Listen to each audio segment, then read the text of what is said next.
तो बच्चों, स्वागत है आपके अपने YouTube channel study with Satish में।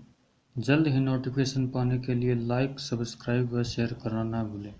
और हाँ, यदि आप सबसे पहले वीडियो पाना चाहते हैं तो बेल आइकन को दबाना ना भूलें। तो आज हम पढ़ने वाले हैं संसद। संसद का आकार। संसद का आकार कैसा है? वर्ताकार। आकार कैसा है? वर्ताकार। संसद का डिजाइन तैयार किया था एडविन लुटियंस व हेबर्ट ब्रेकर ने। आकार, संसद का आकार होता है वर्ताकार। संसद का डिजाइन दिया था एडविन लुटियंस व सर हेबर्ट ब्रेकर ने। कब दिया था? सन 1912 ईस्वी में दिया था। और संसद की नींव कब रखी गई थी? संसद की नींव रखी गई थी 12 फरवरी 1921 को। संसद का आकार है वर्ताकार। संसद का डिजाइन किसने किया था? एडविन लुटियंस व सर हेबर्ट ब्रेकर ने। कब दिया था? 1912 में। और संसद की नींव रखी गई थी 12 फरवरी 1921 को। संसद के कितने अंग होते हैं? 3 अंग होते हैं। संसद के 3 अंग होते हैं, राज्यसभा, लोकसभा और राष्ट्रपति। संसद अनुच्छेद 79 में संसद का वर्णन है, अनुच्छेद 80 में राज्यसभा का, अनुच्छेद 81 में लोकसभा का। ठीक है। संसद के कितने अंग होते हैं? 3 अंग होते हैं, राज्यसभा, लोकसभा और राष्ट्रपति। ये संसद के 3 अंग होते हैं। और अब हम इनको अनुच्छेदों को याद कैसे रखेंगे?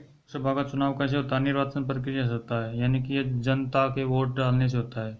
और जनता का वोट डालने से होता है तो हमें वोट कितनी उम्र से डाल सकते हैं? यानी कि 18 साल का व्यक्ति जो होता है वो वोट डालने योग्य होता है।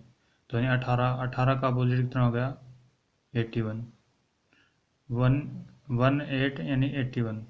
18 का अपोजिट कितना हो गया? 81, 81 हो गया। अब ये क्रम में हो गया। लोकसभा, फिर 80 राज्यसभा, फिर उससे एक कम 79, 79 संसद। लोकसभा। लोकसभा को हाउस ऑफ पीपुल कहा गया। कब? 1954 में, 1954 में। क्या कहा गया? House of people. लोकसभा और निम्न सदन होता है और जनता द्वारा चुने जाते हैं। कैसा निम्न सदन होता है और जनता द्वारा चुने जाते हैं? जनता जो वोट डालती है तब इनका लोकसभा का निर्वाचन होता है। लोकसभा का कार्यकाल। लोकसभा का कार्यकाल कितना होता है? 5 वर्ष। योग्यता। भारत का नागरिक हो और उसकी आयु 25 वर्ष हो। भारत का नागरिक होना चाहिए और उसकी आयु 25 वर्ष से कम नहीं होनी चाहिए। नियुक्ति कौन करते हैं? नियुक्ति करते हैं लोकसभा सदस्य। नियुक्ति कौन करते हैं? लोकसभा सदस्य नियुक्ति करते हैं। लोकसभा में अनुसूचित जाति के लिए आरक्षित सीट कितनी है? 84 है। और लोकसभा में अनुसूचित जनजाति के लिए आरक्षित सीटें कितनी है? 74। अनुसूचित जाति के लिए तो हैं 84 और अनुसूचित जनजाति के लिए सीटें हैं 47। धन विधेयक है या नहीं, इसकी पुष्टि कौन करता है? लोकसभा अध्यक्ष करता है। हम कोई मनी बिल पेश करते हैं तो उसका वो मनी बिल है या नहीं, धन विधेयक है या नहीं, उसकी पुष्टि कौन करेगा? लोकसभा अध्यक्ष करेगा। लोकसभा के अध्यक्ष का चुनाव। लोकसभा के अध्यक्ष का चुनाव कौन करते हैं? लोकसभा के जो सदस्य होते हैं वो लोकसभा के अध्यक्ष का चुनाव करते हैं। लोकसभा समितियों पर नियंत्रण किसका होता है? लोकसभा अध्यक्ष का। लोकसभा चुनाव करते हैं लोकसभा सदस्य, और लोकसभा जो समितियां होते हैं उन पर कंट्रोल किसका होता है? लोकसभा अध्यक्ष का उस पर कंट्रोल होता है। लोकसभा को भंग। लोकसभा को भंग कौन कर सकता है? राष्ट्रपति कर सकता है, लेकिन प्रधानमंत्री की सलाह पर। लोकसभा को भंग कौन कर सकता है? राष्ट्रपति प्रधानमंत्री की सलाह पर कर सकता है। अनुच्छेद 75(3). अनुच्छेद 75(3) के अनुसार मंत्रिपरिषद सामूहिक रूप से लोकसभा के प्रति उत्तरदायी होता है। अनुच्छेद 75(3) के अनुसार सामूहिक रूप से लोकसभा के प्रति यानी उत्तरदायी होते हैं। और मंत्रिपरिषद के अंदर कौन कौन आते हैं? यानी कि मंत्रिपरिषद में प्रधानमंत्री, कैबिनेट मंत्री और राज्य मंत्री। प्रधानमंत्री, कैबिनेट मंत्री और राज्य मंत्री, इनको क्या बोलते हैं? मंत्रिपरिषद बोलते हैं। और इन मंत्रिपरिषदों से क्या बनती है? सरकार बनती है। और ये मंत्रिपरिषद किसके उत्तरदायित्व होते हैं? सामूहिक रूप से लोकसभा के। और अगर व्यक्तिगत रूप से पूछे तो किसके उत्तरदायी होते हैं? राष्ट्रपति के। सामूहिक रूप से तो होते हैं किसके? लोकसभा के। और व्यक्तिगत रूप से होते हैं राष्ट्रपति के उत्तरदायी होते हैं। शपथ। लोकसभा अध्यक्ष अपनी शपथ संसद के रूप में लेता है। किसके रूप में लेता है? संसद के रूप में शपथ लेता है। और त्यागपत्र। अध्यक्ष उपाध्यक्ष को संबोधित करता है और उपाध्यक्ष अध्यक्ष को संबोधित करके त्यागपत्र देते हैं। यानी अध्यक्ष उपाध्यक्ष को संबोधित करेगा और उपाध्यक्ष जो है वो अध्यक्ष को संबोधित करके त्यागपत्र देते हैं। सदस्य संख्या। मैक्सिमम सदस्य संख्या होती है 552। वर्तमान सदस्य संख्या 543। अगर मैक्सिमम पूछे तो 552 और वर्तमान में 545, जिसमें से 2 मनोनीत किए जाते हैं राष्ट्रपति के द्वारा। 543 सदस्य निर्वाचित होते हैं जनता के द्वारा। 543 में से 530 सदस्य राज्यों से निर्वाचित होते हैं और उसमें से 13 सदस्य यूटी यानी केंद्र शासित प्रदेश से निर्वाचित होते हैं। लोकसभा उपाध्यक्ष। अध्यक्ष की अनुपस्थिति में कार्य कौन करता है? लोकसभा उपाध्यक्ष। जब अध्यक्ष अनुपस्थित होता है तो उस कंडीशन में कार्य कौन करता है? लोकसभा उपाध्यक्ष करता है। सचिवालय समिति का सचिवालय बजट समिति का अध्यक्ष कौन होता है? सचिवालय बजट समिति का अध्यक्ष होता है उपाध्यक्ष। सचिवालय बजट समिति का अध्यक्ष कौन होता है? उपाध्यक्ष होता है। प्रथम लोकसभा उपाध्यक्ष।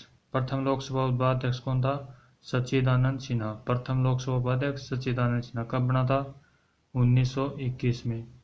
स्वतंत्रता प्राप्ति के बाद प्रथम लोकसभा उपाध्यक्ष कौन है? अनंतशयनम अयंगर। स्वतंत्रता से पहले तो प्रथम लोकसभा उपाध्यक्ष, अगर पूछे कि प्रथम लोकसभा उपाध्यक्ष कौन था तो सच्चिदानंद सिन्हा था, 1921 में बना था। और स्वतंत्रता प्राप्ति के बाद प्रथम लोकसभा अध्यक्ष पूछे तो अनंतशयनम अयंगर। कौन था? अनंतशयनम अयंगर था। पहले लोकसभा अध्यक्ष। पहले लोकसभा अध्यक्ष कौन है? जीवी मावलंकर। और वर्तमान में लोकसभा अध्यक्ष कौन है? ओम बिरला। पहले जीवी मावलंकर हैं और वर्तमान में कौन है? ओम बिरला। जीवी मावलंकर, इसका पूरा नाम क्या होता है? गणेश वासुदेव मावलंकर। जीव मावलंकर या गणेश वासुदेव मावलंकर। कार्यवाही के लिए गणपूर्ति सदस्य। कार्यवाही के लिए गणपूर्ति सदस्य कितने होने चाहिए? कुल सदस्य का 1/10। यानी कुल सदस्य कितने थे? 552। उनका 1/10 सदस्य क्या होने चाहिए? उन संसद के अंदर प्रेजेंट होने चाहिए, तब वो कार्रवाई स्टार्ट होगी। यानी गणपूर्ति सदस्य बोलते हैं इनको। कार्रवाई के लिए गणपूर्ति सदस्य कितने होने चाहिए? कुल का 1/10। अविश्वास प्रस्ताव। अविश्वास प्रस्ताव केवल लोकसभा में लाया जा सकता है। अविश्वास प्रस्ताव कहाँ पर आ सकता है? सिर्फ लोकसभा के अंदर लाया जा सकता है। अविश्वास प्रस्ताव के लिए कम से कम 50 सदस्य लिखित प्रस्ताव। अविश्वास प्रस्ताव के लिए कम से कम 50 सदस्य लिखित प्रस्ताव अगर देंगे तब ये अविश्वास प्रस्ताव लाया जा सकता है। एक सत्र में केवल एक बार अविश्वास प्रस्ताव आ सकता है और अगर अगला अविश्वास प्रस्ताव लेकर आना है तो उसमें अगले सत्र के लिए। और इन दोनों सत्रों के बीच में ज़्यादा से ज़्यादा 6 माह का अंतराल होता है। दोनों सत्रों के बीच में ज़्यादा से ज़्यादा 6 माह का अंतराल होता है। और 2 सत्र, एक वर्ष में 2 सत्र होने अनिवार्य होते हैं। तो यानी कि अविश्वास प्रस्ताव में अंतराल कितने का हो सकता है? ज़्यादा 6 माह का भी हो सकता है। इससे कम ज़्यादा नहीं होगा, इससे कम हो सकता है। यानी कि जितने सत्र आएंगे, यानी कि 3 सत्र होते हैं ज़्यादा ज़्यादा, अगर 3 सत्र आते हैं तो तीनों में हम अविश्वास प्रस्ताव लेके आ सकते हैं। अगर 2 आते हैं तो 2 में अविश्वास प्रस्ताव लेके आ सकते हैं। पहले प्रधानमंत्री जिनके लिए अविश्वास प्रस्ताव लाया गया था कौन थे? विश्वनाथ थे।